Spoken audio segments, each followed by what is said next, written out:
Hello there, kia ora. Feeling like the first 3 days of this week has just been a total onslaught of shitty news from the government?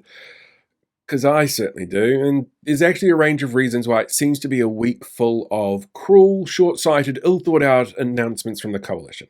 The first is actually practical. Parliament is back for the first time in 3 weeks, meaning that MPs can get bills into the biscuit tin of democracy as members' bills. These bills aren't part of any coalition agreement, so there's no guarantee that the coalition parties are going to support them or even that they're going to get drawn out of the tin. But they're great for grabbing media headlines and feeding the foment of online commentators and party supporters. Bills like New Zealand First Gender Definition Bill that's designed to target and other trans and non-binary people and ignores the evidence from psychologists, biologists and sociologists is one of those kind of bills. So is National's just announced plan to ban social media for people under 16, following a similar rule in Australia, which research has shown to be generally ineffective, impossible to police, causes developmental harms in young people around modern-day socialization skills, education methods, and denies them the toolset to approach and consider online content critically, which would actually be a boom for people like the ACT Party's former president and the kind of people who make right-wing media without any context, just yelling at screen saying, "This is what happened, you have to believe me." The second reason for this onslaught, though, is the imminent arrival of this year's budget. The Finance Minister, an English lit grad, Nicola Willis, has already warned us that there's no extra cash because landlords and tobacco companies need their tax cuts. But that also means that the government is trying to control the narrative on a lot of issues as well to sell the budget before it lands. That's why you'll hear comments like, "We saved $1 billion on emergency housing."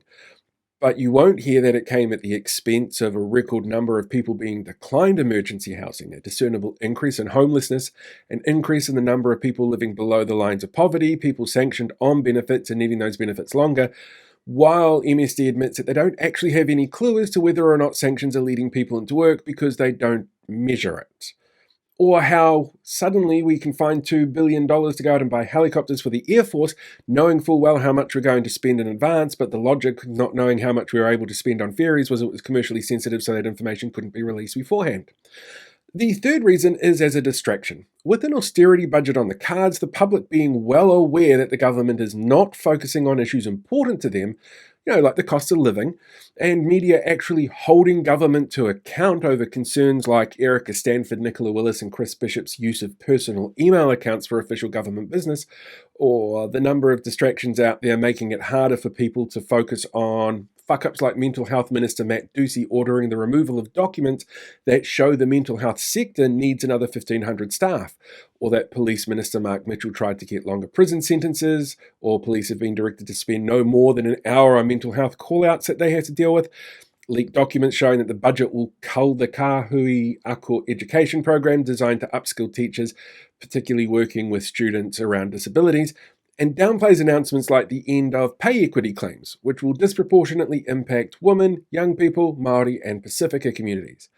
It feels overwhelming to the public, but with the next general election now either 3 or 18 months away, having an onslaught now of a ton of bullshit before everything is wiped away on budget day and the public see the further impacts of an austerity mindset on the country's public services and how it impacts them directly,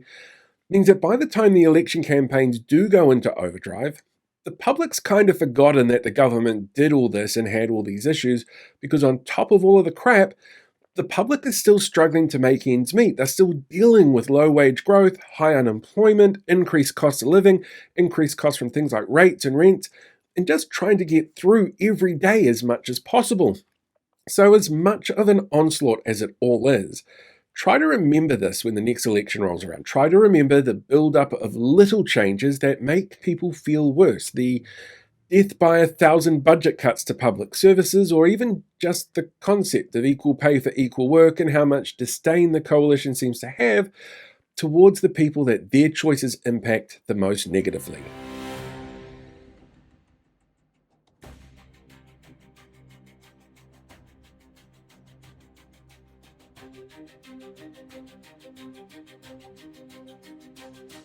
Hey, thanks for checking out today's video. Make sure you like, share, subscribe so you get more updates as we go along and deal with these guys for the rest of the year.